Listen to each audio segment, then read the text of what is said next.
l'Écriture nous parle de deux femmes qui ont eu chacune un fils. Et l'Écriture précise que ces femmes étaient des prostituées. Dans 1 Roi chapitre 16, chapitre 3 à partir du verset 16, je vais lire. Alors deux femmes prostituées vinrent chez le roi et se présentèrent devant lui. L'une des femmes dit, au verset 17, excusez-moi, mon Seigneur, nous demeurions, cette femme et moi, dans une même maison, et j'ai accouché près d'elle dans cette maison. Verset 18, il arriva que le troisième jour après que j'eus accouché, cette femme accoucha aussi. Nous étions ensemble, aucun étranger avec nous dans la maison, à l'exception de nous deux dans la maison. Or, le fils de cette femme est mort la nuit parce qu'elle s'était couchée sur lui. Elle s'est levée au milieu de la nuit et a pris mon fils à mes côtés pendant que ta servante dormait et l'a couché dans son sein. Et son fils mort, elle l'a couché dans mon sein. Le matin, je me suis levé pour allaiter mon fils et voici qu'il était mort. Je l'ai regardé attentivement le matin et voici ce n'était pas mon fils que j'avais enfanté. L'autre femme dit, non, c'est mon fils qui est vivant et c'est ton fils qui est mort. Mais celle-là disait, non, car celui qui est mort est ton fils et c'est mon fils qui est vivant. Elle parlait ainsi devant le roi. Le roi dit, celle-ci dit, c'est mon fils qui est vivant et c'est ton fils qui est mort. Et celle-là dit, non, car c'est ton fils qui est mort et c'est mon fils qui est vivant. Le roi dit, prenez-moi une épée, et l'on apporta une épée devant le roi. Le roi dit, coupez l'enfant vivant en deux et donnez la moitié à l'une et l'autre moitié à l'autre. La femme dont le fils était vivant dit au roi, car ses matrices étaient brûlantes pour son fils, excusez-moi, mon seigneur, donnez-lui l'enfant vivant tué, vous ne le tuerez pas. Mais celle-ci dit, il ne sera ni à moi ni à toi, coupez-le. Donc l'autre femme. Le roi répondit et dit, donnez à celle-ci l'enfant vivant. Tuez, vous ne le tuerez pas. C'est elle qui est sa mère. Tout Israël entendit parler du jugement que le roi avait prononcé. Ils craignirent en face du roi, car on vit que la sagesse d'Élohim était en lui pour faire justice. Amen. Je vais prendre quelques éléments qui, déjà, la description qu'on fait de ces femmes, on nous dit que c'était deux femmes prostituées. Et en règle, en général, les prostituées, à cause de leur métier, ne font pas d'enfants. Ou du moins, elles font tout pour éviter de tomber enceinte. Mais là, on se retrouve avec deux catégories, deux types de prostituées qui, qui vont avoir des enfants, qui vont garder, elles vont se rendre compte qu'elles sont enceintes certainement à un moment donné, elles vont décider de garder la grossesse. En réalité, cela apporte une nuance à l'identité qu'on peut nous donner de ces prostituées. Certes, l'Écriture dit que c'était des prostituées, mais on peut voir aussi en elles des personnes qui ont eu un passé trouble, qui ont eu une vie qui n'était pas honorable devant le Seigneur et devant les hommes, mais qui vont décider de changer de vie. Donc on peut voir ici euh, une repentance, une conversion de vie pour ces femmes. Parce que mettre au monde, c'est c'est tellement honorable. Ce n'est pas donné à tout le monde. Et c'est par une femme que le Seigneur est venu aussi dans le monde. Donc, ces femmes qui étaient autrefois des, des, des, des femmes de mauvaise vie qui apportaient la mort, certainement, parce que, voilà, les prostituées, elles avortent. Les prostituées, elles détruisent aussi les couples. Elles détruisent aussi les vies. Et elles vont décider d'avoir des enfants, de garder chacune un enfant. Et donc, ça peut être l'image de nous aussi, euh, qui nous considérons aujourd'hui comme disciples de Christ, comme chrétiens. Un chrétien, c'est quelqu'un qui a aussi un passé dans le monde. C'est quelqu'un qui a vécu une vie qui n'honorait pas le Seigneur à un moment donné et qui a décidé, qui a reconnu son état de péché et qui a décidé d'avoir une vie, qui a décidé de suivre le Seigneur et de faire sa volonté. Et on nous dit que ces deux prostituées ayant eu des enfants, en fait, lorsqu'elles elles vont se coucher au verset Au verset 19, « Or, le fils de cette femme est mort dans la nuit parce qu'elle s'était couchée sur lui. » Au verset 20, « Elle s'est levée au milieu de la nuit et a pris mon fils à mes côtés pendant que ta servante dormait et l'a couché dans son sein. Et son fils mort, elle l'a couché dans mon sein. » On voit qu'à une période, après avoir accouché, après avoir mis au monde les enfants, c'est aussi l'image des visions, des pensées et de tout ce que le Seigneur peut nous amener à faire, à produire, à porter comme fruit dans la marche. À un moment donné, naturellement, la nuit va venir et elles vont dormir. Et la Bible nous dit que l'une des femmes, l'une des deux prostituées, va se coucher sur son fils à cause du sommeil, à cause de la nuit, à cause voilà, peut-être de la fatigue, de l'inattention. Elle va dormir sur son enfant. Donc elle va tuer le fruit de ses entrailles. Elle va tuer cette grâce que le Seigneur lui avait donnée d'avoir un enfant, de mettre au monde un fils. Et toujours dans cette nuit, et souvent dans l'écriture, la nuit est souvent aussi une métaphore pour décrire en fait un temps où les hommes se laissent aller à tout ce qui est mauvais, où les hommes laissent cours à la méchanceté de leur cœur, où les hommes se relâchent quant aux principes de justice, quant aux principes moraux. La nuit est souvent le théâtre en fait de l'impiété, de la rébellion, de l'apostasie, et voilà, et tout ce qui tourne autour de la rébellion, en fait, et du détournement de ce qui, du Seigneur, tout simplement. Donc, durant cette nuit-là, la Bible nous dit que la femme elle va se lever au milieu de la nuit.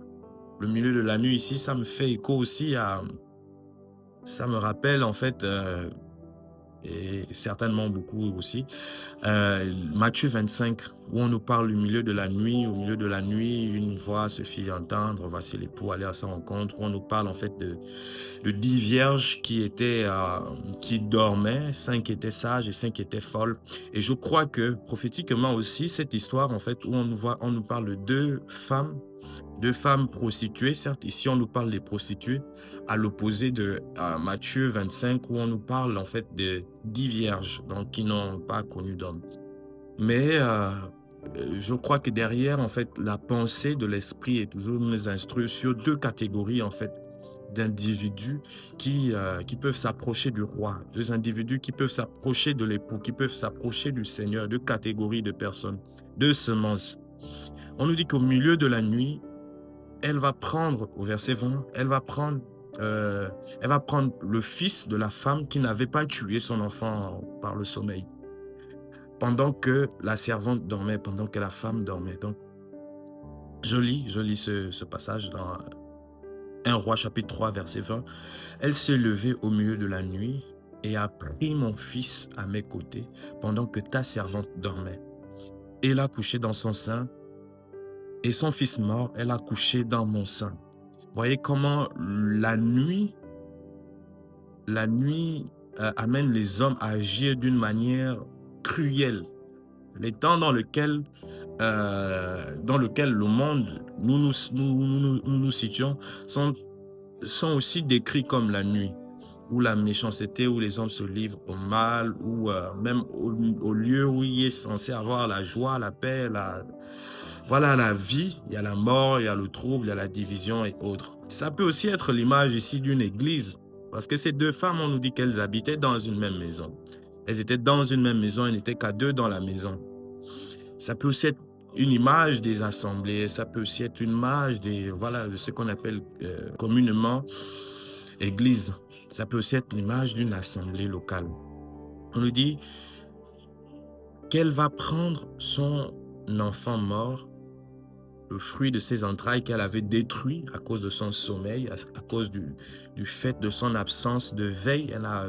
Elle n'a pas veillé, elle n'a pas pris des prédispositions pour la sécurité de son enfant. Et elle s'est laissée aller à l'assoupissement, elle s'est laissée aller au sommeil. Elle va tuer sa progéniture, elle va tuer cette grâce qu'elle avait, elle va tuer ce fils qu'elle a reçu du Seigneur. L'image aussi ce que le Seigneur peut nous donner à un moment donné de faire, les œuvres, visions et autres que le Seigneur peut nous amener à avoir.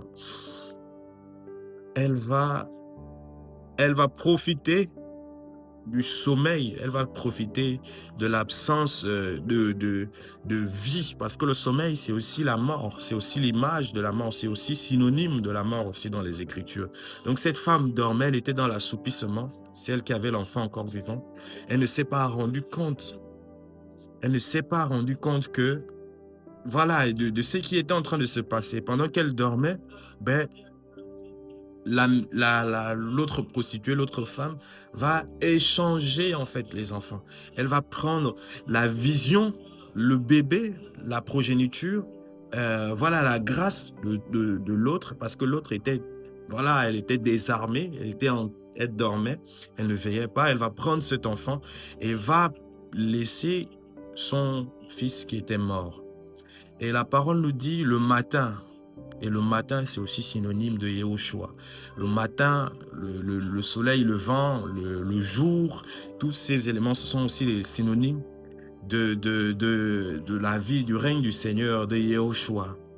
On nous dit que le matin, je me suis levé. Donc, lorsque le matin vient, le jour, la lumière vient, et ben le réveil va atteindre cette femme. Et elle va, en voulant allaiter, en voulant poursuivre son rôle, son travail de mère aussi, pour allaiter le fils, elle va se rendre compte qu'il était mort. Heureusement, c'était le matin. Là, elle était réveillée. Là, elle était levée, elle avait les yeux ouverts, il y avait la lumière et elle pouvait faire le constat. Et on nous dit que, elle dit, je l'ai regardé attentivement au verset 21, je l'ai regardé attentivement le matin et voici, ce n'était pas mon fils que j'avais enfanté. Et je ne vais pas vraiment rentrer en profondeur. L'idée ici d'attirer notre attention sur des éléments afin que chacun, pour soi, dans son intimité avec le Seigneur, creuse et voilà, aille plus loin. Donc, elle dit que le matin, en fait, elle va se rendre compte, lorsqu'elle se réveille en voulant allaiter son enfant, que ce n'était pas son fils, c'était un mort. On peut remplacer ici l'image de fils à ce que le Seigneur nous donne de faire, la vision que le Seigneur peut t'avoir donnée depuis des années et dans laquelle tu as travaillé. À un moment donné, tu as travaillé sur cette vision et, et à cause du sommeil, beaucoup de choses vont se passer dans cette vision, dans ce travail, dans ce ministère, dans voilà, ce travail que le Seigneur te donne de faire. Et tes yeux vont s'ouvrir et tu vas te rendre compte que c'est pas ça à quoi le Seigneur m'a appelé. Parce qu'il y a eu des collaborateurs, parce qu'il y a eu des fréquentations, parce qu'on n'a pas veillé sur un certain nombre de choses, on se rend compte que mais je suis en train de faire autre chose que ce que le Seigneur m'avait demandé. Ce n'est pas ça la vision que le Seigneur m'a donnée. Parce que voilà, on n'a pas veillé, il y a eu des collaborateurs, il y a eu l'influence des frères et sœurs, la famille, la société, les aînés et autres. On se retrouve à faire ce à quoi on n'était pas appelé. Et donc, elle va se rendre compte que non, mais je suis en train, c'est pas ça en fait, c'est pas mon fils, c'est pas celui que j'ai enfanté, c'est pas celui qui est sorti de mes entrailles. Et donc, voilà, l'autre femme, et après cela, qu'est-ce qu'elle va faire naturellement? Elle va se rendre auprès du roi. Le roi ici, c'est l'image aussi d'Élohim, c'est l'image aussi du juste juge. Donc, lorsqu'on se rend compte que l'on est en train d'aller à la dérive par rapport à ça à quoi on a été appelé, la meilleure attitude d'avoir, non de combattre selon la chair pour essayer de se justifier soi-même, pour essayer de se recommander soi-même, mais c'est d'aller auprès du roi. Et en allant auprès du roi, la parole nous dit, voilà, c'était vraiment une situation où il fallait que la sagesse divine intervienne pour que Salomon puisse résoudre cette affaire. Et sans relire encore le texte, la parole nous dit que Shlomo se rendant compte que voilà, il y avait cette opposition, c'était parole contre parole. Qu'est-ce qu'il va faire? Il va demander qu'on apporte une épée pour trancher, pour couper l'enfant en deux. Et l'épée, comme nous le savons, c'est aussi l'image de la parole. Et donc, souvent, non, là, on a souvent des conflits et on peut chercher des solutions, on peut chercher des solutions humaines, on peut chercher des solutions sociales, mais la solution en tout, et encore plus dans ces temps, c'est se tourner vers la parole, c'est s'appuyer sur la parole. Là, c'est vraiment cette parole-là que j'avais, frères et sœurs. Que le Seigneur vous bénisse, que le Seigneur, ces petites pistes qu'on a pu un peu survoler, que le Seigneur ouvre les cœurs, ouvre les yeux des uns et des autres afin que cette édification soit complète en chacun d'entre nous. Shalom.